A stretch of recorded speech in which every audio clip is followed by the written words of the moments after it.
ទាំងមួយប្រើបានពីរយ៉ាងធ្វើជារឹងយល់ផងធ្វើជាកៅអីញ៉ាំបាយឲ្យអូនគាត់អង្គុយញ៉ាំនៅផ្ទះទៀតស្រួលប្រើមែនទែនញ៉ាំហើយគាត់ចង់គេងគាត់តម្រៀតខ្លួនអីគឺដាក់បានដូចគ្នាហើយប្រភេទនេះគឺស្រួលប្រើដោយសារវាជាខ្នាតធំអ្នកទាំងអស់គ្នា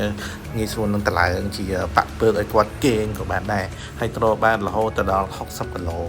ប្រភេទនេះគឺយើងអាចដាក់ខ្ពស់ទៀតអីតាមនឹងបានបត់ទុកបានឆ្អឹងដៃធំមកមមែនតើហើយប្រភេទនេះគឺទ្របានធ្ងន់អញ្ចឹងអូនគាត់ចង់គេងគាត់គេកុកគាត់ហងរឹងអីអ្នកនរគ្នាអាចតម្លើងជាប្រភេទរឹងយូរគាត់ទៅមកពេលគាត់បានប្រភេទនេះគឺសាច់ពុកសាច់កណាត់អីគឺទន់មែនតើ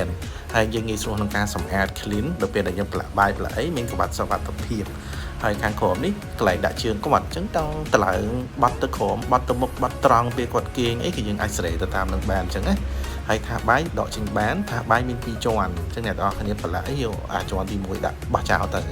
ហើយប្រភេទនេះគឺយើងតម្លើងសម្រាប់ពេលគាត់ចង់ធ្វើជាងរឹងយល់អញ្ចឹងយើងដោះតាកលឹះវាចេញមកតម្លាក់ចុះមកខាងក្រោមគឺដាក់ជាងរឹងយល់ឲ្យគាត់គេងលេងបានហើយអញ្ចឹងទិញតែមួយចំណេញតែម្ដងអត់ចាំបាច់ទិញរឹងទេទិញតែកៅអីញ៉ាំបាយប្រើបានទាំងរឹងទៀតស្រួលប្រើមែនតើតម្លៃអាច inbox បានផ្ដល់ជូនតម្លៃពិសេសជូនបាទអរគុណ